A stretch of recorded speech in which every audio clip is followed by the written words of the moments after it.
Class 10th subject science sample paper 2025-26। दोस्तों, आज board ने विज्ञान विषय का क्वेश्चन पेपर जारी किया है ताकि आप ये समझ सकें कि मार्च 2026 में किस प्रकार का प्रश्न पत्र आपको मिलने वाला है, उसका डिफिकल्टी लेवल कैसा होगा, उसमें कितने क्वेश्चन होंगे, आपके पास मल्टीपल चॉइस क्वेश्चन होंगे नहीं होंगे। और देखिए, ये जर्नल इंस्ट्रक्शंस हैं, ये आप स्वयं पढ़ सकते हो।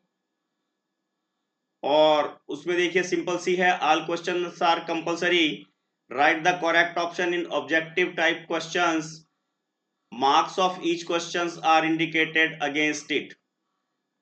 तो देखिए यहाँ पर सेक्शन ए फिजिक्स का है, which of the following material can not be use to make a lens, water, glass, plastic और क्ले।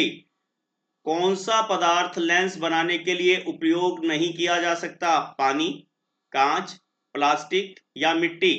तो सबसे सही ऑप्शन है इसका मिट्टी। मिट्टी का उपयोग हम लेंस के रूप में नहीं कर सकते, ठीक है ना। इसी तरह कांच है, कांच में से अगर हम देखेंगे तो उसमें भी वो उसका लेंस बनाया जा सकता है, प्लास्टिक का भी लेंस बनाया जा सकता है, परंतु मिट्टी में से आर पार नहीं देखा जा सकता, इसलिए इसका लेंस नहीं बनेगा। और सेकंड क्वेश्चन है, 1 kilowatt is equal to, 1 kilowatt घंटा के समान है। आपको क्या ध्यान रखना, ये होता है 36 लाख जूल। आसान तरीका क्या है याद रखने का, ये 36 लाख जूल, ठीक है। और अगर आप 36 लाख जूल को पॉइंट में कन्वर्ट करोगे तो 3.6 इंटू 10⁻1 2 3 4 5 6, ये हमारे पास आ जाएगा 3.6 10⁻6 जूल, यानी कि ऑप्शन बी हमारे पास यहां सही आंसर होगा। नेक्स्ट क्वेश्चन है, SI units of electric current is, विद्युत धारा का एसआई मात्रक क्या है? एम्पियर। क्या होता है? एम्पियर। एम्पियर जो है विद्युत धारा का एसआई मात्रक होता है। ये मात्रक जरूर पेपर में कोई ना कोई पूछे जाते हैं, तो इसलिए आपने इनको याद जरूर करना है।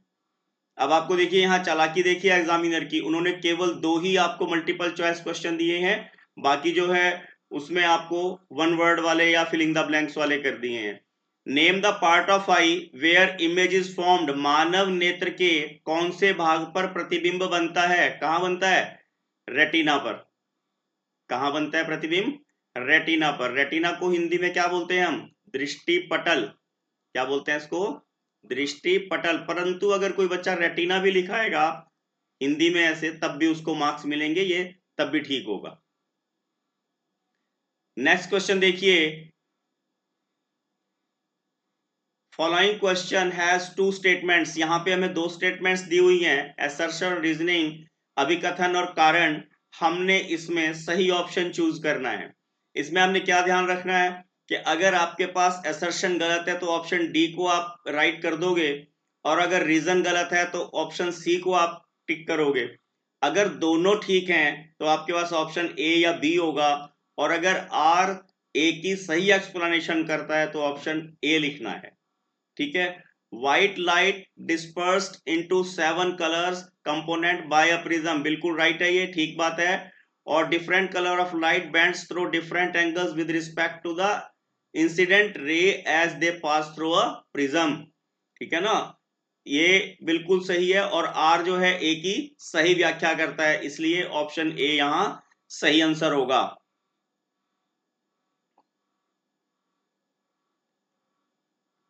अब क्वेश्चन नंबर 6 देखिए, define the following term, dispersion of light और सेकंड है स्पेक्ट्रम। 2 मार्क्स का है, 1 मार्क्स आपको दोनों में मिलने वाले हैं। प्रकाश का विक्षेपण क्या होता है?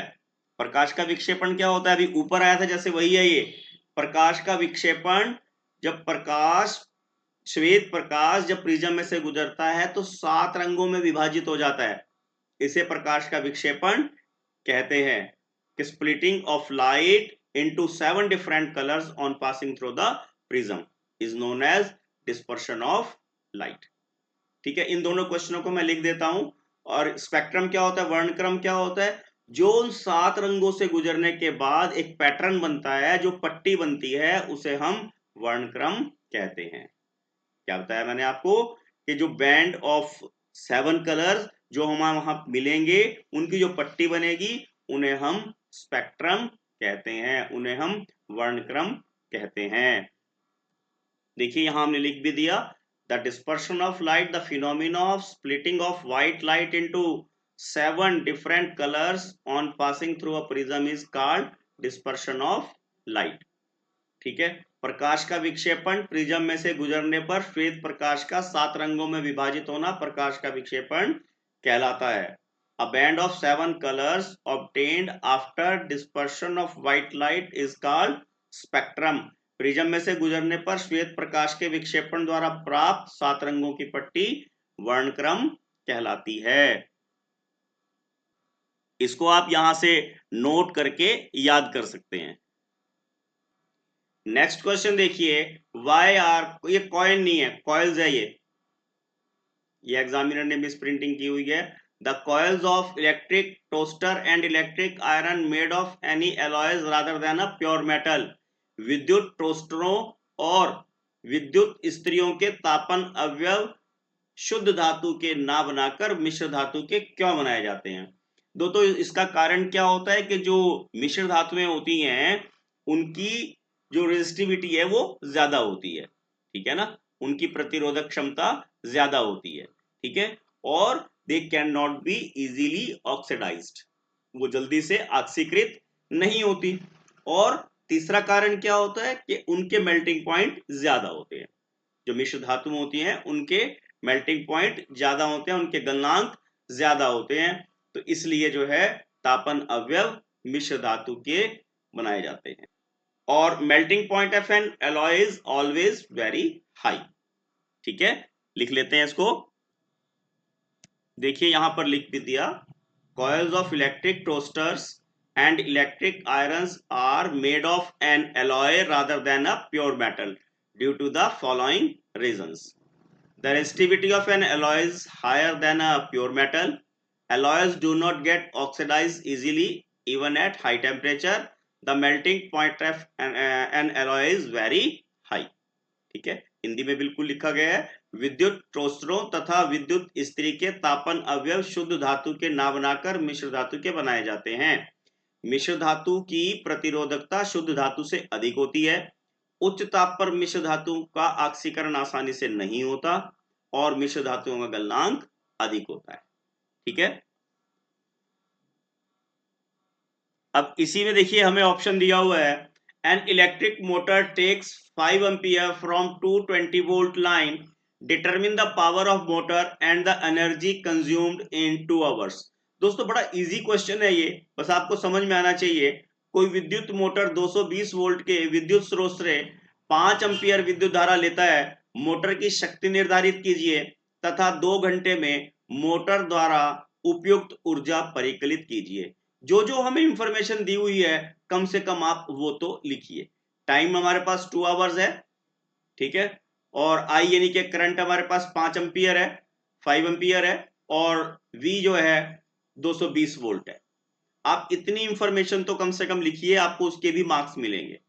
देखिए हम यहां लिख लेते हैं, V यानी कि potential energy that is 220 volt, ठीक है, आई कितना दिया हुआ है 5 एम्पियर, ठीक, और टाइम है हमारे पास 2 आवर्स।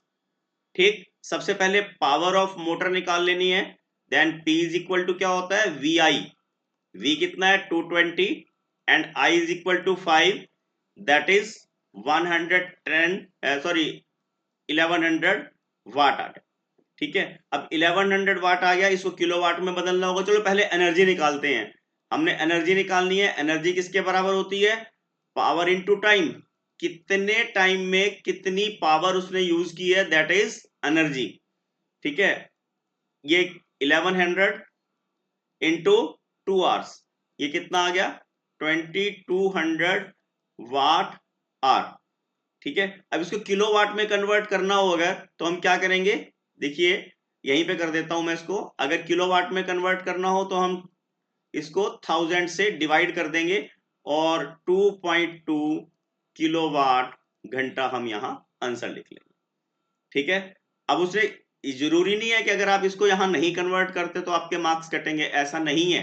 बट जो एनर्जी होती है वो किलोवाट घंटा में होती है, हमने सेकंड क्वेश्चन में भी देखा था वहां पे जब जूल बताए थे आपने, ठीक है ना। तो ये हमारे पास एनर्जी जो है पावर इनटू टाइम, ठीक है। समझ में आ गया होगा, बहुत इजी क्वेश्चन है, एक बार समझ में आ गया तो आप इजीली कर पाओगे इसे। अब नेक्स्ट क्वेश्चन देखिए, what is the effect of resistance and resistivity of a conductor if length of conductor is increased, area of cross section is increased। यानी प्रतिरोध और प्रतिरोधकता पर क्या प्रभाव पड़ता है यदि चालक की लंबाई बढ़ा दी जाए और अनुप्रस्थ काट का क्षेत्रफल बढ़ा दिया जाए। तो आपने क्या ध्यान रखना कि अनुप्रस्थ काट का क्षेत्रफल प्रतिरोधकता पर कोई प्रभाव नहीं डालता, ठीक है। आपने ध्यान रखना है प्रतिरोधकता ना तो चालक की लंबाई बढ़ने पर चेंज होती है और ना ही अनुप्रस्थ काट का क्षेत्रफल बढ़ने पर बढ़ती है, ठीक है ना। लेंथ ऑफ कंडक्टर इंक्रीज करो चाहे डिक्रीज करो, उसकी रेजिस्टिविटी उस पर कोई चेंज नहीं होता, ठीक है। Area of cross section increase करो या डिक्रीज करो, रेजिस्टिविटी पे कोई भी इफेक्ट नहीं होता, ठीक है। और रेजिस्टेंस में क्या होता है, अगर लेंथ इंक्रीज होगी तो क्या बताया हुआ है, R is directly proportional to L, ठीक है ना। रेजिस्टेंस इंक्रीज होगी अगर लेंथ इंक्रीज होगी, ठीक है। और R is inversely proportional to area of cross section, ठीक है। Area of cross section increase होगा तो रेजिस्टेंस डिक्रीज हो जाएगा, ठीक है ना। ये व्युत्क्रमानुपाती होता है। आपको समझ में आ गया होगा कि जो रेजिस्टिविटी है यानी कि प्रतिरोधकता है उस पर लंबाई का या एरिया ऑफ क्रॉस सेक्शन का कोई फर्क नहीं पड़ता, ठीक है। और रेजिस्टेंस क्या होता है, लंबाई बढ़ेगी रेजिस्टेंस बढ़ेगा, और एरिया ऑफ क्रॉस सेक्शन बढ़ेगा तो रेजिस्टेंस घटेगा। अब सेकंड में देखिए, resistance will decrease on increasing the area of cross section of a conductor as resistance is inversely proportional to area of cross section, but resistivity does not depend on area of cross section of the conductor, hence it will not change, ठीक है। आपको इसको यहां से note कर सकते हैं, ठीक है। अब क्वेश्चन नंबर 9 देखिए, mention two factors on which the force on current carrying conductor depends. किसी धारावाही चालक पर लगने वाले बल किन कारकों पर निर्भर करता है। पावर कितनी है लाइट की एक तो, ठीक है ना, स्ट्रेंथ ऑफ इलेक्ट्रिक करंट, ठीक है। क्या है, एक तो स्ट्रेंथ ऑफ इलेक्ट्रिक करंट और दूसरा क्या है, मैग्नेटिक फील्ड, स्ट्रेंथ ऑफ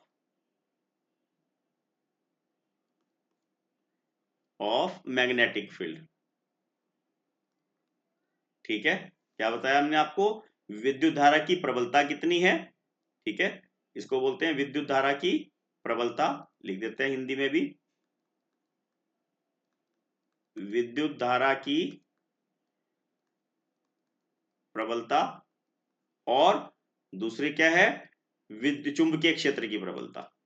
और क्या है, चुंबकीय क्षेत्र की प्रबलता, ठीक है। देखो बहुत इजी है, पता होना चाहिए, और आपको यहां पे इसी में मार्क्स मिल जाने हैं, ठीक है। इसका सेकंड पार्ट है, what is an electric fuse, right its advantages.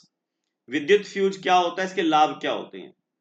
दोस्तों विद्युत फ्यूज जो है, एक वैसे तो ये कह सकते हैं आप छोटे धातु का, मिश्र धातु का टुकड़ा होता है। मिश्र धातु किस किस की हो सकती है, वो टिन की और लेड की, सीसा और टिन की मिश्र धातु होती है।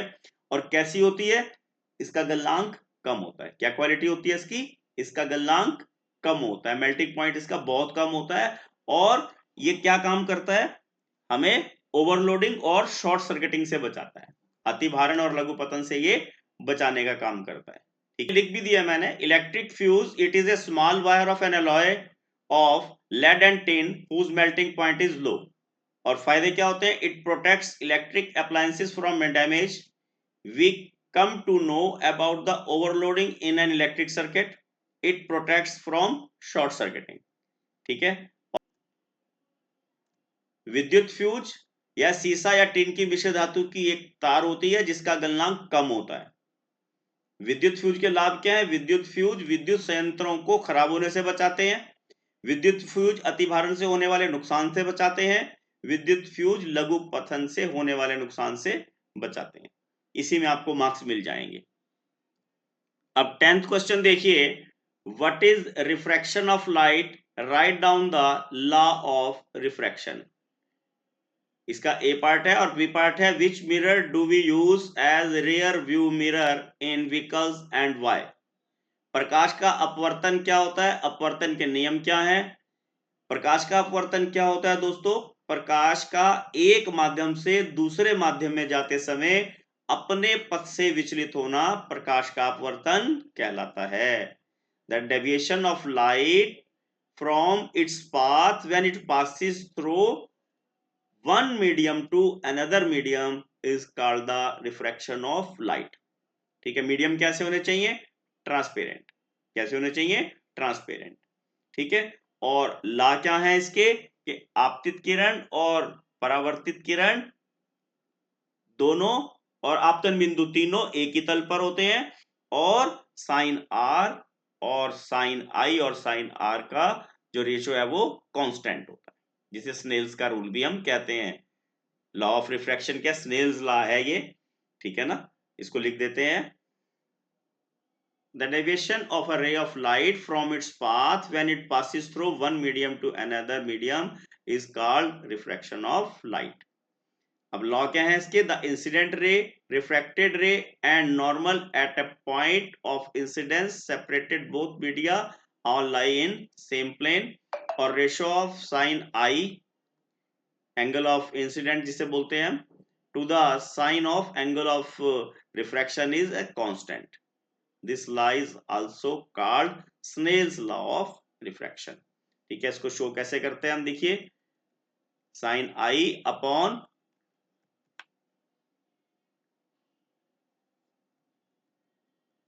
ये लिखा देखिए, sine i upon sine are.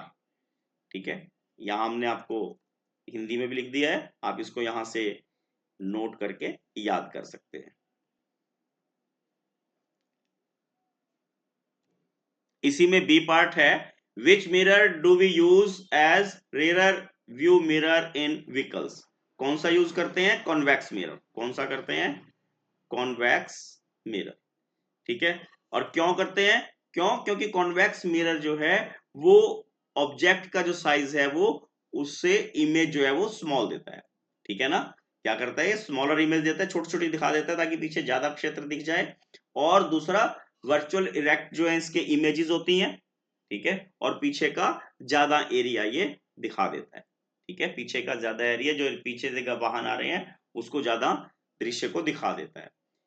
दोबारा बता देता हूं, क्योंकि उत्तल दर्पण है बोलते हैं इसको हिंदी में। किसका प्रयोग करते हैं हम? उत्तल दर्पण का। ठीक है, और उत्तल दर्पण जो प्रतिबिंब है वो आकार में छोटे बनाते हैं, सीधे बनाते हैं। ठीक है, और अधिक क्षेत्र को दर्शाते हैं। लिख देता हूं इसको भी एक बार। कन्वेक्स मिरर का यूज करते हैं क्योंकि इससे जो इमेज का साइज है वो छोटा बनता है, और साइज जो इमेज है वो इरेक्ट और वर्चुअल होती है, और पीछे का जो है ये विस्तृत क्षेत्र दिखाता है। हिंदी में भी यहां लिख दिया, आप इसको यहां से पढ़ के याद कर सकते हैं।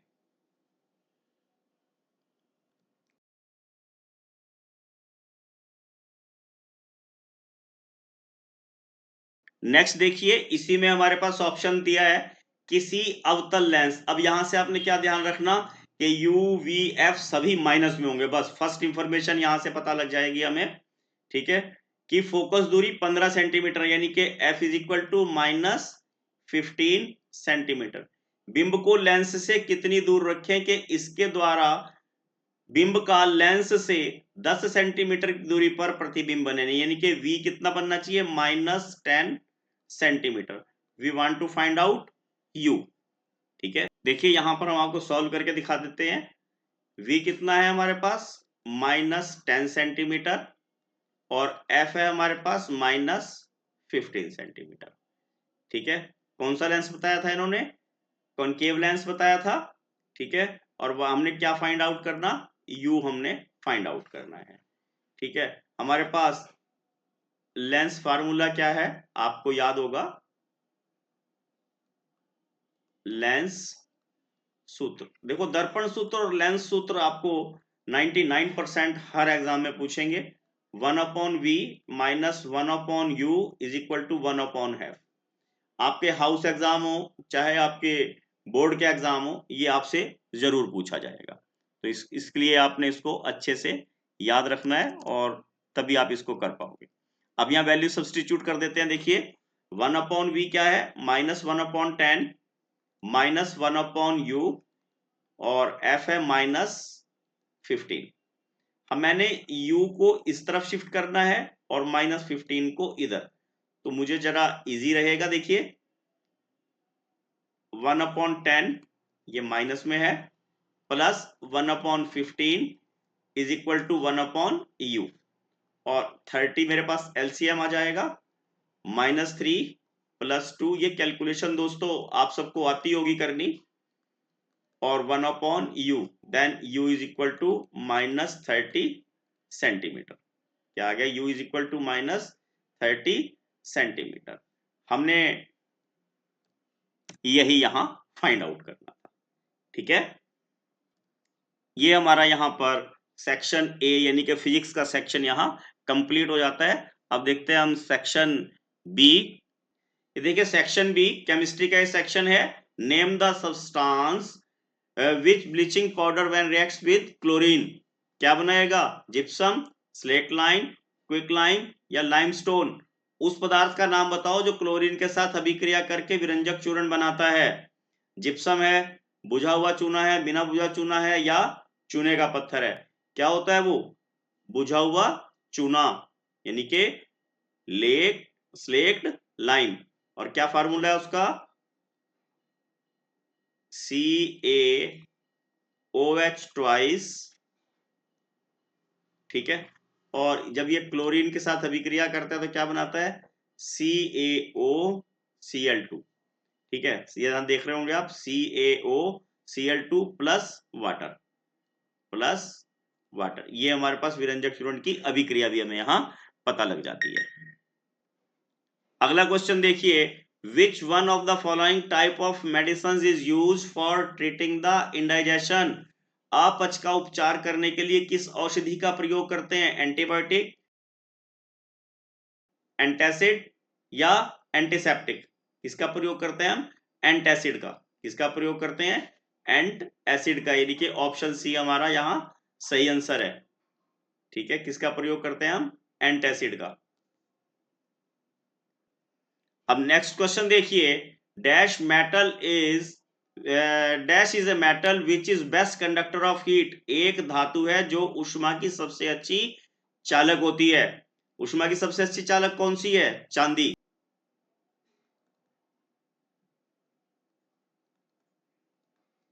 चांदी ऊष्मा की सबसे अच्छी चालक है। अगला क्वेश्चन देखिए, व्हाट आर एलॉयज। मिश्र धातु क्या होते हैं। जो कोई भी एक धातु है, कोई भी धातु है, कोई मेटल ले लिया हमने, मान लीजिए उस मेटल का किसी अन्य मेटल या नॉन मेटल, मेटल या नॉन मेटल किसी के साथ भी अगर हम उसका एलॉय बनाएं, उसका मिश्रण बनाएं, उसे हम मिश्र धातु कहते हैं। किसी धातु का किसी अन्य धातु या अधातु के साथ समांगी मिश्रण जो है वो मिश्र धातु कहलाता है। अब नेक्स्ट क्वेश्चन देखिए, ये असर्शन का क्वेश्चन है, white silver chloride turns grey in sunlight. और इसका रीजन क्या है, decomposition of silver chloride in presence of sunlight take place to form silver metal and chlorine gas. सफेद सिल्वर क्लोराइड सूरज के रोशनी में ग्रे हो जाता है, और उसका कारण क्या बताया, जो सिल्वर क्लोराइड है, सिल्वर क्लोराइड का फार्मूला क्या होता है, AgCl। ठीक है, अब अगर हमने 2 यहां पे ले लिया और तो ये हमें जो कि क्लोरीन गैस बनेगी Cl2 प्लस जो सिल्वर क्लोराइड है वो कहे में बदल जाता है, सिल्वर में।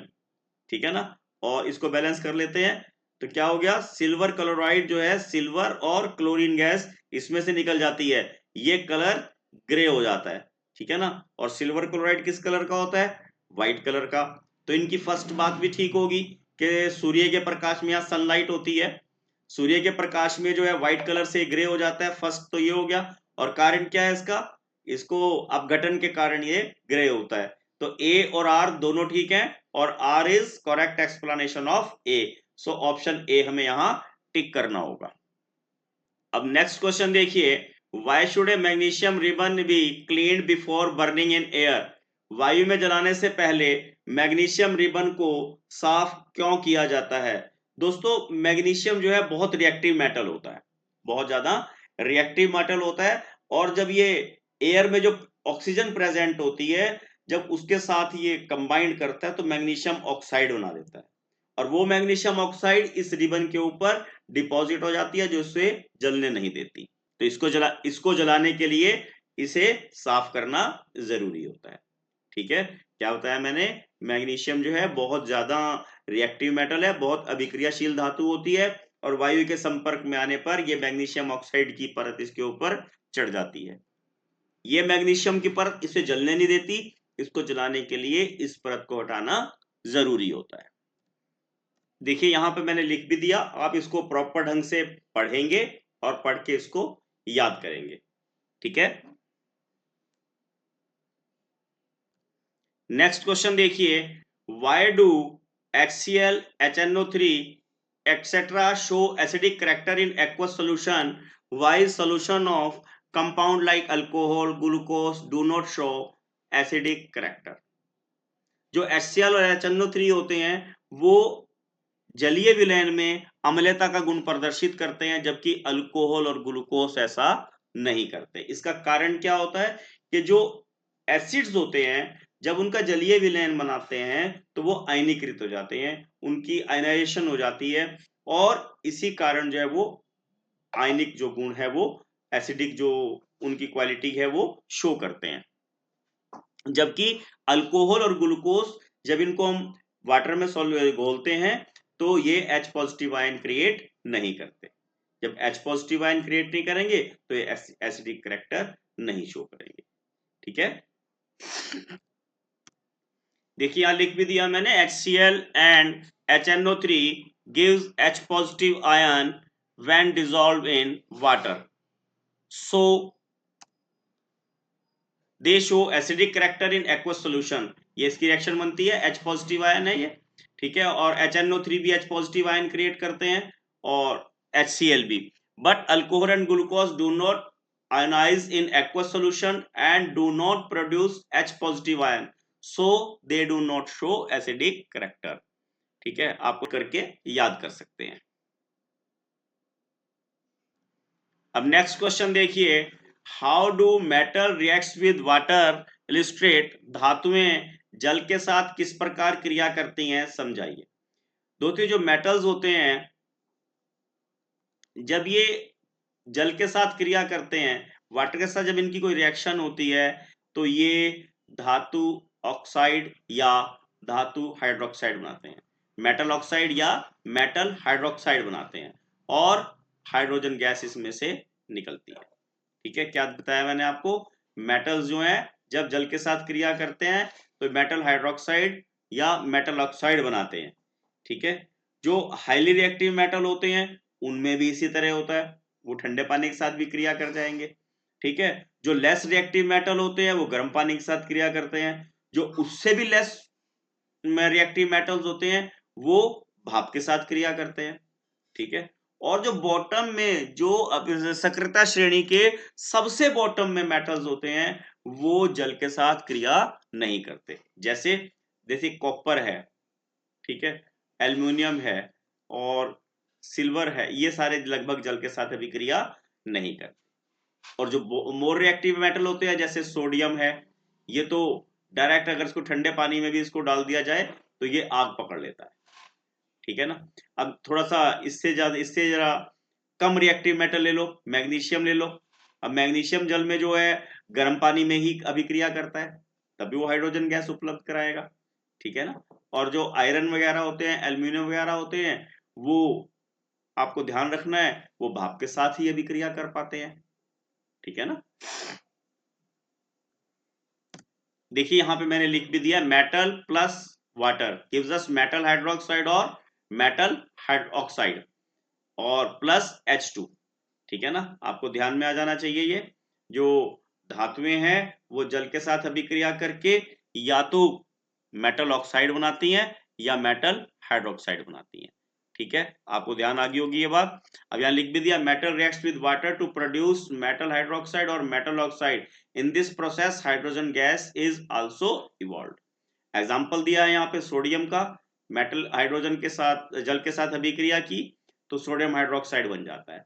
और जो लेस रिएक्टिव मेटल है जैसे मैग्नीशियम और जिंक हैंगे, उनमें देखिए मैग्नीशियम ऑक्साइड और हाइड्रोजन गैस। हाइड्रोजन गैस हर स्थिति में, तीनों स्थितियों में बननी है, चाहे वो इससे कम रिएक्टिव मेटल होते हैं, ठीक। जो बॉटम के होते हैं, जो सक्रियता श्रेणी में सबसे नीचे की धातु में होती हैं, वो जल के साथ अभिक्रिया नहीं करती। हमने यहां लिख दिया है, आप इसको अच्छे से याद कर सकते हैं। यहां से आप नोट करें इसको और याद करें।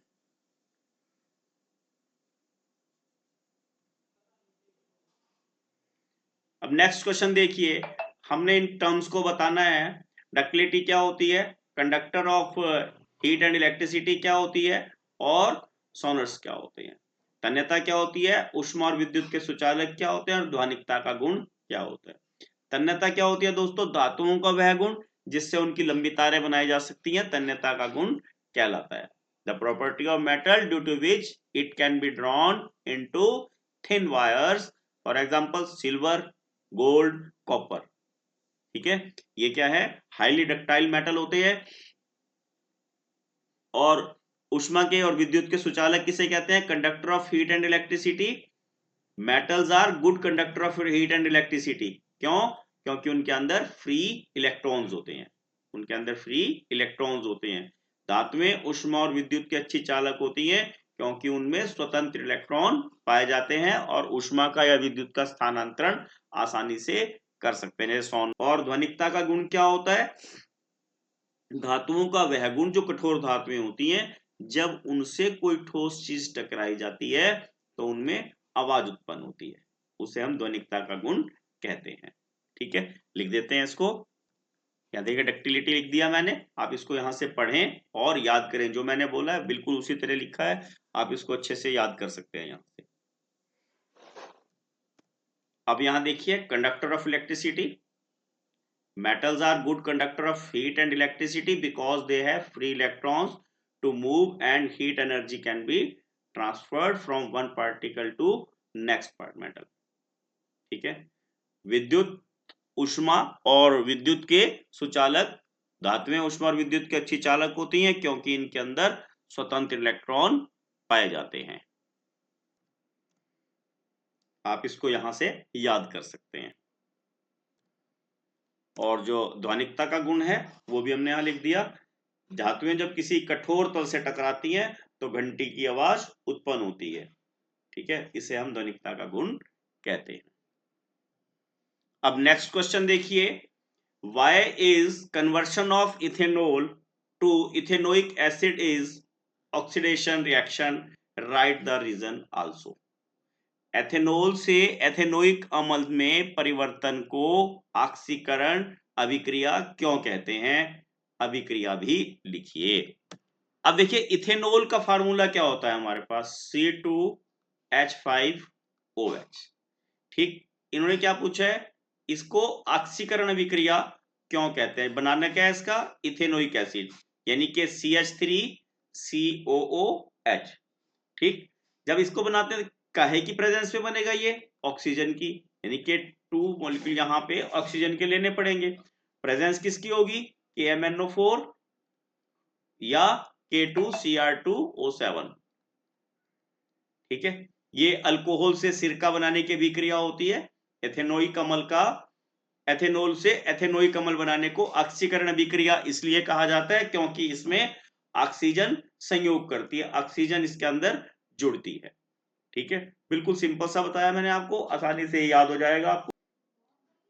इसी के ऑप्शन में हमारे पास क्वेश्चन है, इलेक्ट्रॉनिक बिंदु संरचना बनाइए, एथेनोइक अम्ल, H2S और प्रोपेनोन की। अब डॉट स्ट्रक्चर बनाना है। देखिए जो इथेनोइक एसिड होता है उसका फॉर्मूला क्या होता है, CH3COOH। ठीक है, इथेनोइक एसिड क्या है, CH3COOH। अगर इसकी हम बॉन्ड फॉर्मेशन बनाए तो क्या बनेगी, कार्बन, कार्बन के चारों तरफ एक एक हाइड्रोजन, तीन तरफ सॉरी, और फिर सिंगल कार्बन, सिंगल कार्बन पे डबल बॉन्ड के साथ ऑक्सीजन, सिंगल बॉन्ड ऑक्सीजन और सिंगल बॉन्ड हाइड्रोजन। दोस्तों मैं आपको डॉट स्ट्रक्चर बनाने का बहुत आसान सा तरीका बता रहा हूं। आपने क्या करना है, इसको थोड़ा सा बड़ा बड़ा लिख लेना है, और जो जो आपके पास यहाँ बॉन्ड्स हैं एज इट इज आपने वो बॉन्ड यहाँ पे लगा लेनी है। ठीक, आपको बिल्कुल आसानी से ये करना आ जाएगा जिन बच्चों को डॉट स्ट्रक्चर नहीं आते। और एक एक आप बॉन्ड यहां से रिमूव करते जाइए, और एक तरफ डॉट एक तरफ क्रॉस। मैंने हाइड्रोजन के लिए डॉट लगाया और कार्बन के लिए मैंने यहां पर क्रॉस लगा दिया। ठीक है, इसको हटाया, यहां पर भी मैंने हाइड्रोजन के लिए डॉट, कार्बन के लिए क्रॉस। यहां पर ये बॉन्ड यहां से रिमूव कर लेनी है, और बॉन्ड रिमूव करने के लिए डॉट, ये क्रॉस, यहां से भी आपने ये रिमूव कर देनी है। ठीक है, यहां पे दोनों डॉट। ठीक है, आपको समझ में आ रहा होगा ये डॉट यहां से हटा देता हूं। ठीक, अब आपने क्या करना, इसको यहां पर सर्कल लगाना, और इस हाइड्रोजन को यहां पर सर्कल लगाना, इस हाइड्रोजन को यहां पर सर्कल लगाना। अब कार्बन के आपने 8 इलेक्ट्रॉन पूरे करने। देखिए 6 इलेक्ट्रॉन तो आपको इन 3 सर्कल में नजर आ रहे हैं, और 2 इलेक्ट्रॉन ये हैं, तो ये कार्बन के यहां पे हमारे पास 8 इलेक्ट्रॉन पूरे हो जाएंगे। दोस्तों सर्कल अगर टेढ़ा मेढ़ा जैसा ही बन रहा है वो ठीक माना जाता है। आपने यहां से भी क्या करना है, इसको हटाना है, और यहां पे एक डॉट और ये क्रॉस। ठीक है, आपको समझ में आ रहा होगा। और यहां पर ये डबल बॉन्ड ऑक्सीजन थी, तो यहां पर आपने क्या करना है, 2 डॉट ऑक्सीजन के, इसके कार्बन के, और 2 डॉट क्रॉस ऑक्सीजन के। ऑक्सीजन के यहां पर 6 होते हैं, 6 और ये 2, 8 ये हो गए। ठीक हो गया, अब आपको समझ में आ गया होगा ये। और अब देखिए इस कार्बन के पूरे करने हैं, 2 ये हैं, 4 ये हैं, 2 ये हैं। ठीक है, 2 और 4 6 और 2 8, ये इस कार्बन के 8 इलेक्ट्रॉन पूरे हो गए। ये टच नहीं होना चाहिए। देखिए जैसे थोड़ा सा मेरे बनाने में कमी रह रही है, आपने वो कमी नहीं छोड़नी है। डबल क्रॉस इसका यहाँ पर 2 इलेक्ट्रॉन वो है, 2 इलेक्ट्रॉन ये हैं, और यहां से आपने ये बॉन्ड हटाई, इसका क्रॉस, इसका डॉट। हाइड्रोजन के आपने ये 2 इलेक्ट्रॉन पूरे किए। अब आपने ऑक्सीजन के 8 इलेक्ट्रॉन पूरे करने, 2 यहाँ पर हैं, 2 इस सर्कल में है, 2 यहाँ ओपन में है, 2 इस सर्कल में है।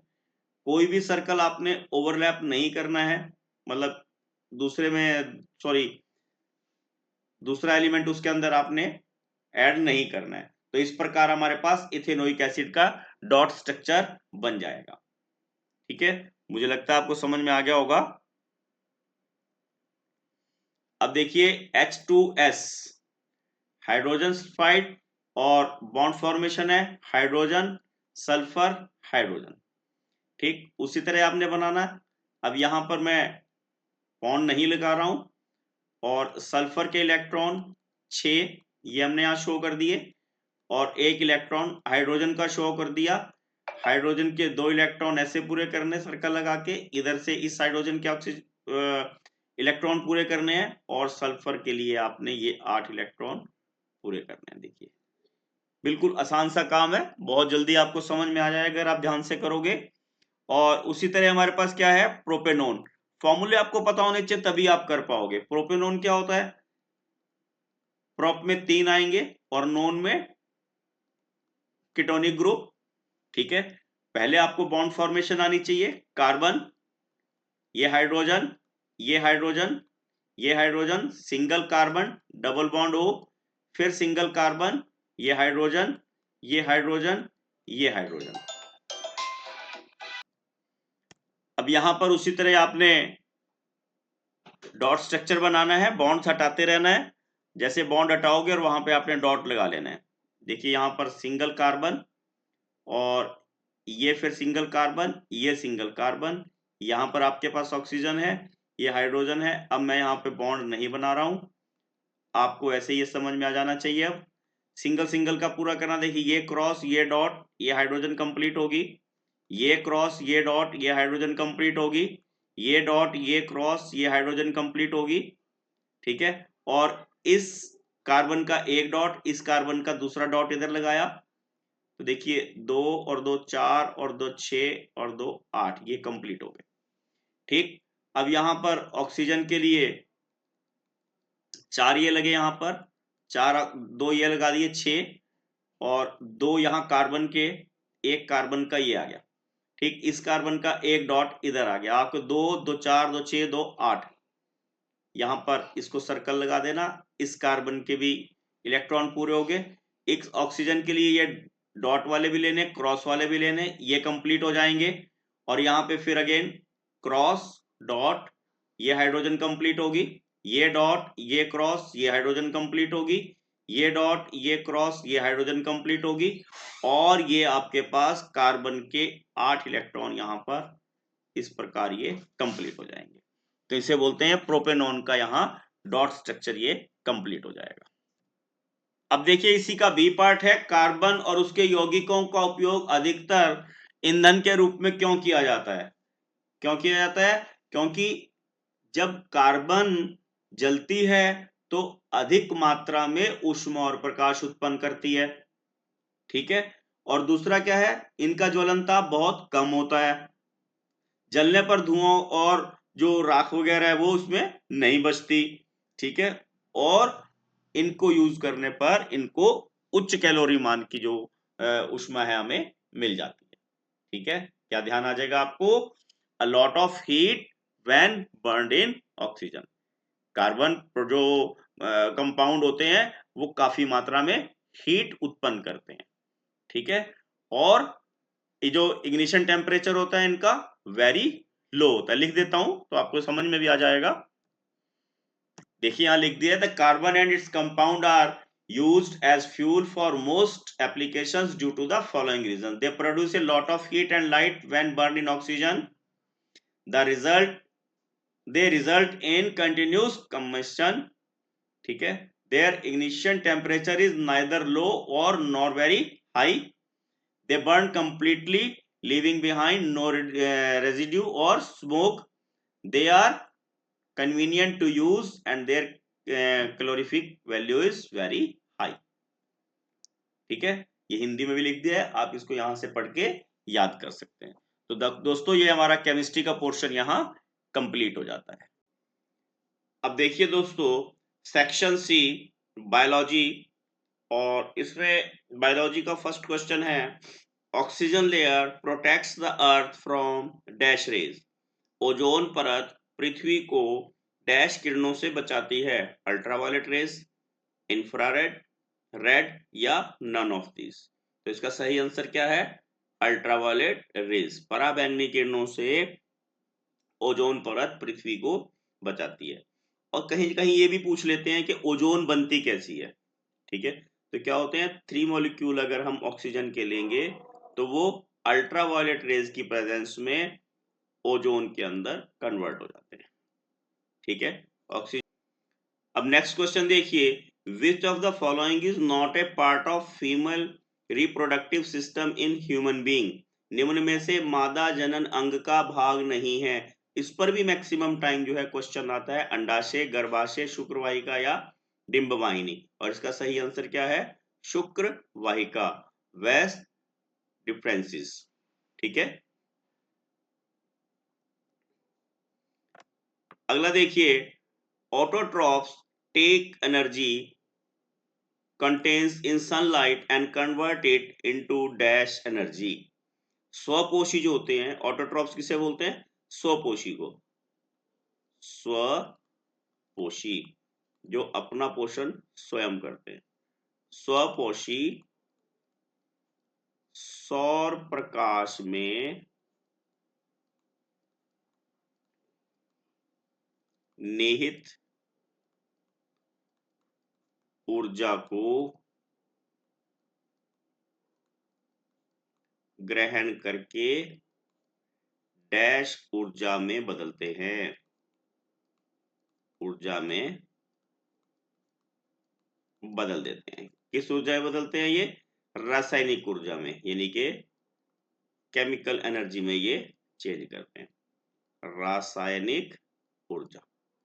ठीक है, 1 मार्क्स का क्वेश्चन है ये। अब नेक्स्ट देखिए, name the hormone which control the level of sugar in blood. रक्त में शर्करा को नियंत्रित करने वाला हार्मोन कौन सा है? इंसुलिन। कौन सा है ये? इंसुलिन। ठीक है, आपको याद भी होगा ये। ठीक है, और इंसुलिन की कमी से क्या होता है बच्चों? शुगर हो जाती है। क्या हो जाता है? शुगर हो जाती है। नेक्स्ट क्वेश्चन देखिए, ये क्वेश्चन जो है अभिकथन और कारण का है, असर्शन और रीजनिंग का। Energy is required to carry out different life processes. Energy जो है विभिन्न जो जीवन की क्रियाएं होती हैं उसके लिए हमें एनर्जी की जरूरत होती है, बिल्कुल ठीक बात है ये। Energy is obtained in the form of ATP in the mitochondria, यानी कि माइटोकॉन्ड्रिया में ऊर्जा एटीपी के रूप में उपलब्ध होती है या प्राप्त होती है। ठीक है, तो दोनों बातें ठीक है ये, और आर जो है ए का सही एक्सप्लेनेशन देता है, तो इसलिए ऑप्शन ए हमें यहाँ आंसर के रूप में चूज करना होगा।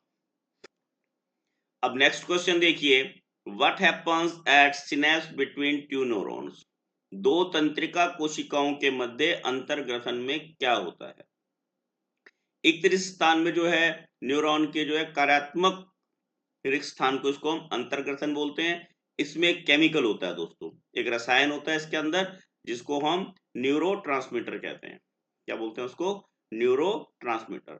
और वो फंक्शनिंग क्या करता है? जो मैसेज होता है उसको एक न्यूरॉन से दूसरे न्यूरॉन में कैरी करने का काम करता है। ठीक है, क्या काम करता है वो? एक न्यूरॉन को दूसरे न्यूरॉन में उसको कैरी करने का काम करता है। क्यों? क्योंकि न्यूरॉन जो है डायरेक्टली एक दूसरे के साथ जुड़े हुए नहीं होते। ठीक है, अगर ये न्यूरॉन एक दूसरे के साथ फिजिकल कांटेक्ट में हो तो इलेक्ट्रिक सिग्नल्स के रूप में मैसेज जा सकता है। ठीक है ना, तो यहां पर कैसे जाता है? केमिकल, रसायन की जो सूचना होती है, रासायनिक संकेतों के रूप में सूचनाएं एक न्यूरॉन से दूसरे न्यूरॉन में ट्रांसफर होती हैं। लिख लेते हैं इसको। देखिए यहां मैंने लिख भी दिया है, the functional junction between two neurons is called a synapse. A chemical is filled in this gap which is called neurotransmitter. The information और मैसेज जो भी होता है is transmitted in the form of chemical signals through this chemical. If two neurons are in direct physical contact, then the impulse or information transfers only in the form of electric signals. So, transmission of impulse takes place at the synapse. ठीक है, आप इसको यहाँ हिंदी में भी देख सकते हैं। देखिए वही मैंने लिख दिया, आप इसको यहाँ याद कर सकते हैं लिख के। दो न्यूरॉनों के मध्य कार्यात्मक रिक्त स्थान को अंतर्ग्रथन कहते हैं। इस रिक्त स्थान में एक रासायनिक पदार्थ होता है जिसे न्यूरोट्रांसमीटर कहते हैं। इस रसायन में से सूचना रासायनिक संकेत के रूप में एक न्यूरॉन से दूसरे न्यूरॉन में स्थानांतरित होती है। यदि न्यूरॉन एक दूसरे के भौतिक संपर्क में हो तो सूचना विद्युत संकेतों के रूप में गति करती है। अतः आवेग का संचरण सिनेप्स पर होता है। ठीक है, अब नेक्स्ट क्वेश्चन देखिए, व्हाट आर यूनिसेक्सुअल और बाइसेक्सुअल फ्लावर्स, गिव एग्जांपल्स। एक लिंगी और द्विलिंगी पुष्प क्या होते हैं?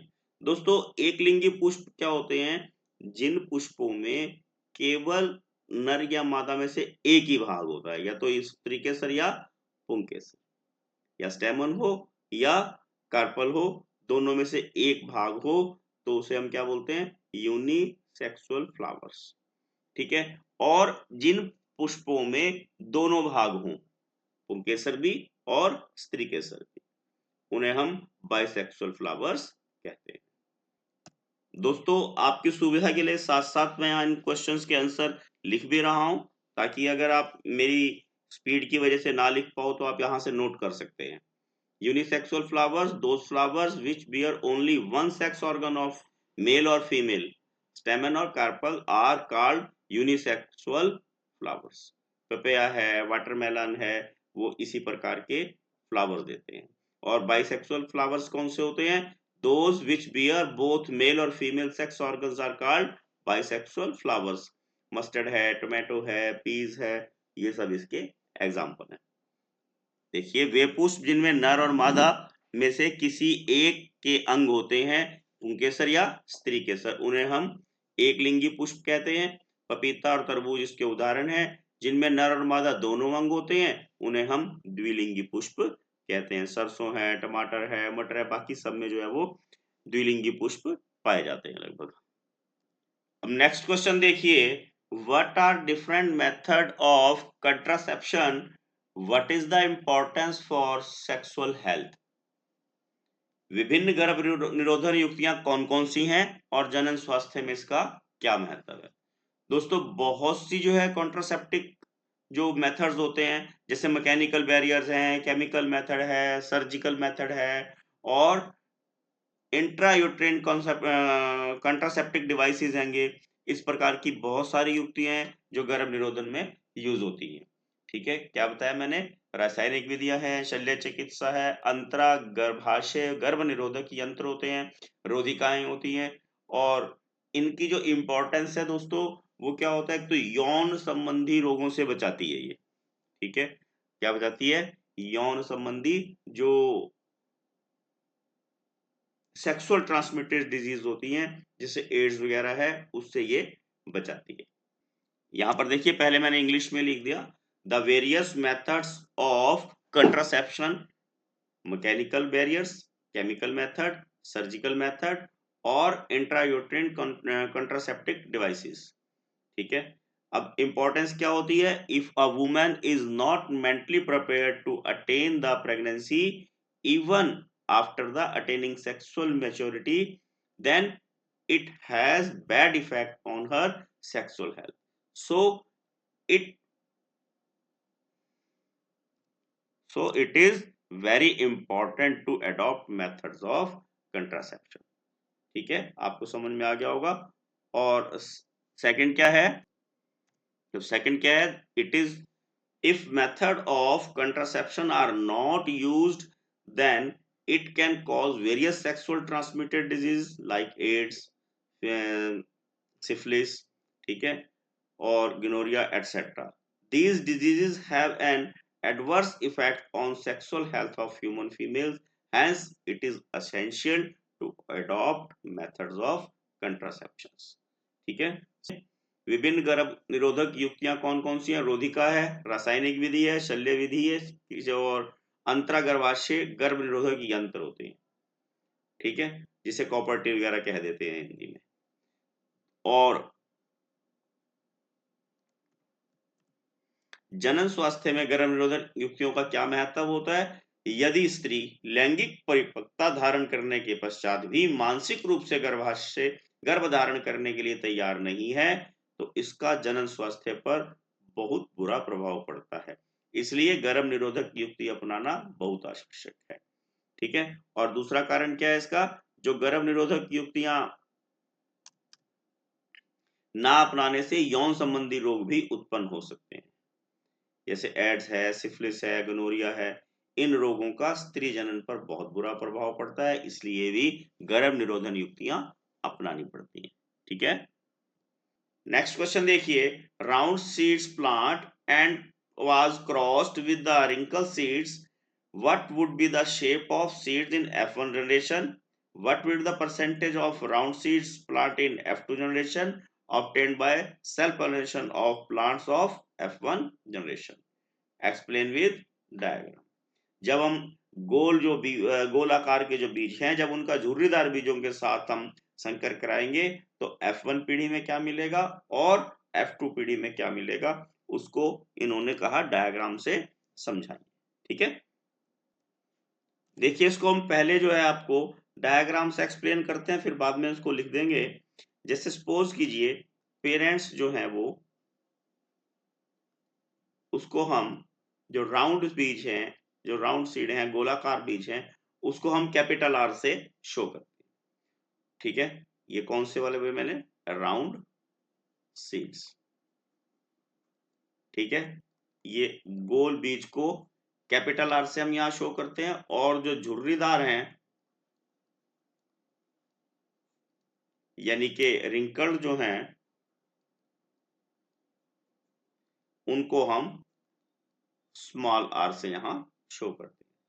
ठीक है, अब इनमें से जब इनका हम क्रॉस करवाएंगे तो हमें यहां से सपोज कीजिए ये लक्षण गया और यहां से स्मॉल आर का, तो F1 जनरेशन में कैपिटल आर और स्मॉल आर का हमें ट्रेंड मिलेगा।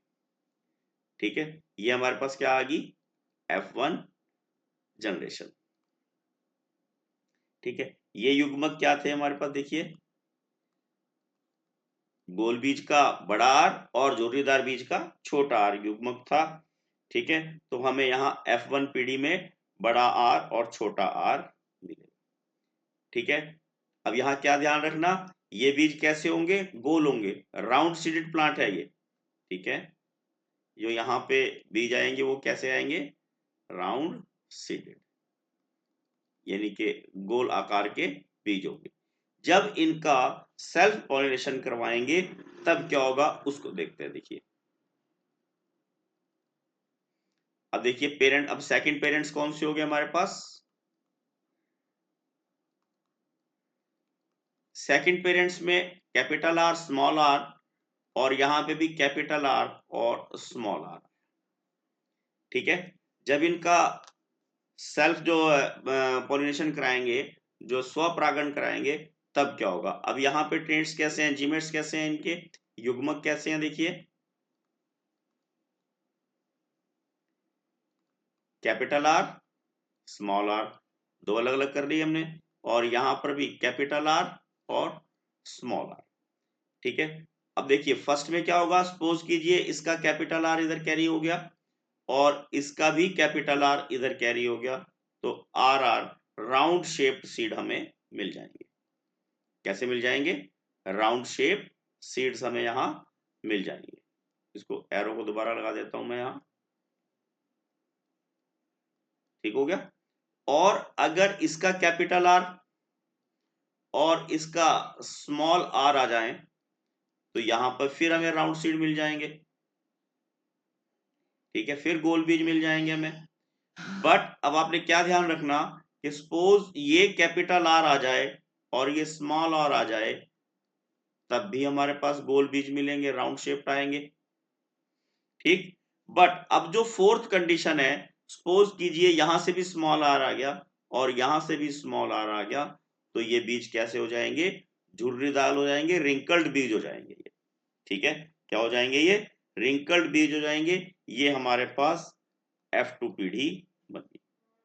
ठीक है, समझ में आ गया आपको। ये F2 जनरेशन में हमारे पास क्या आ गए, जो 4 अगर बीज आएंगे उनमें से 3 तो हमें गोल बीज मिलेंगे और एक बीज जो है वो झुर्रीदार मिलेगा। ठीक है, F2 जनरेशन में क्या होगा, 3 राउंडेड सीड्स होंगे और एक जो है वो रिंकल सीड होगा।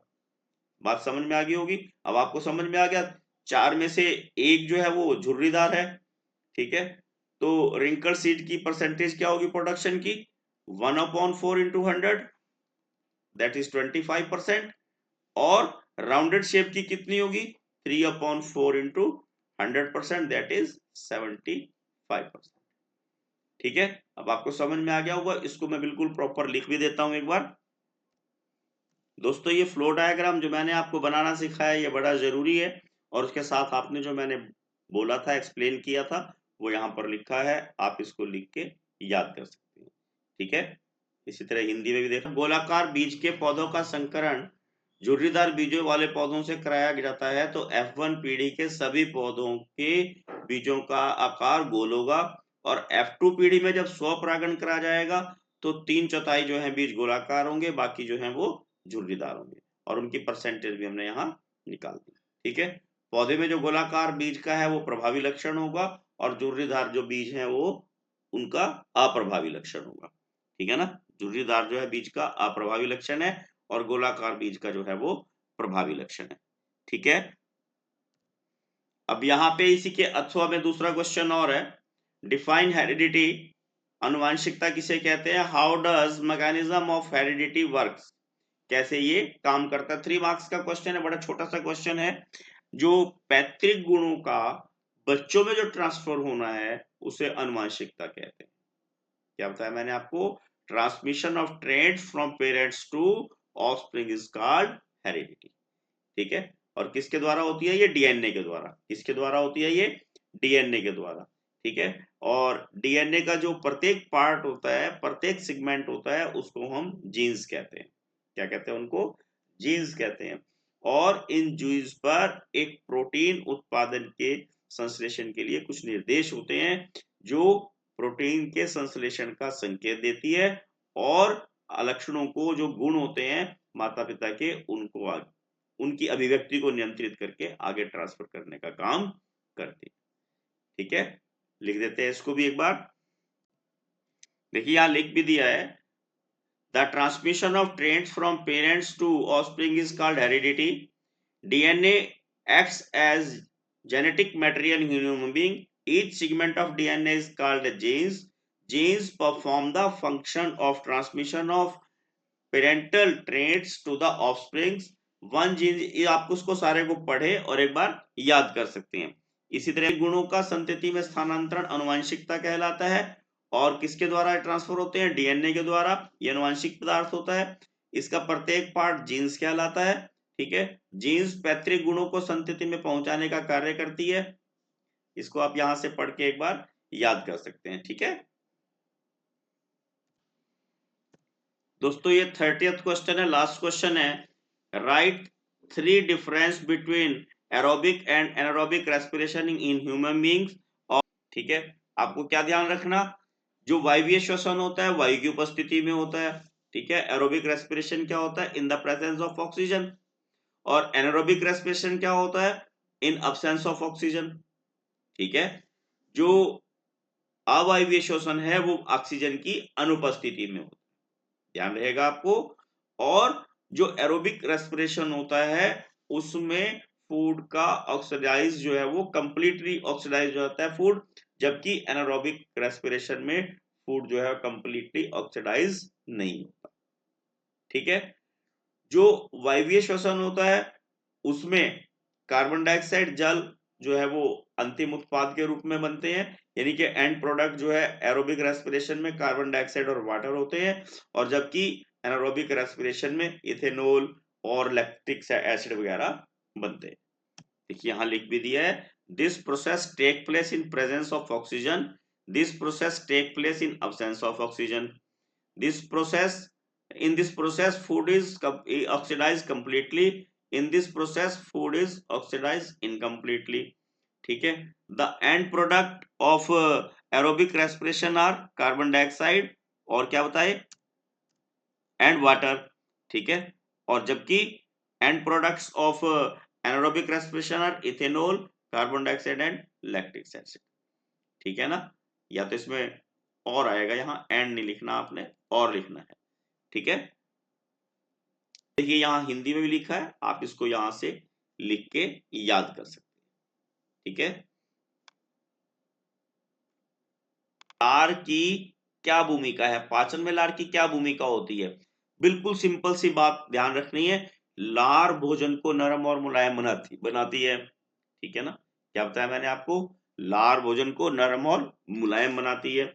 दूसरा, जो लार में टाइलिन नामक एंजाइम होता है वो शर्करा को माल्टोज में बदल देता है। Salivary digestion of food, the enzyme tyline present in the saliva digests starch and converts it into maltose.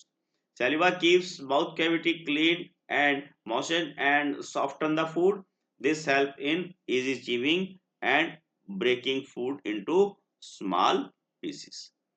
ठीक है, भोजन में पाचन में लार की क्या भूमिका है, लार जो है विद्यमान भोजन में विद्यमान टाइलिन नामक एंजाइम जो होता है उसको स्टार्च का पाचन करके माल्टोज में बदलती है। और क्या क्या होता है, माल्टोज के साथ उसको आइसोमाल्टोज भी होता है और ड्रेक्टिन भी होता है, पर आपको इतना ध्यान नहीं रखना, बस इतना ध्यान रखो स्टार्च को माल्टोज में कन्वर्ट कर देती है। और लार मुख के खोल को, जो अंदर का हिस्सा होता है, साफ रखती है, भोजन को चिकना और मुलायम बनाती है, इससे भोजन को आसानी से चबाने और उसे छोटे टुकड़े तोड़ने में सहायता मिलती है। दोस्तों, ये लास्ट क्वेश्चन था और आशा करता हूं आपको प्रश्न पत्र समझ में आया होगा और आप इससे पूर्ण लाभ उठाएंगे। Please like, share and subscribe my channel. Thank you. Have a nice day.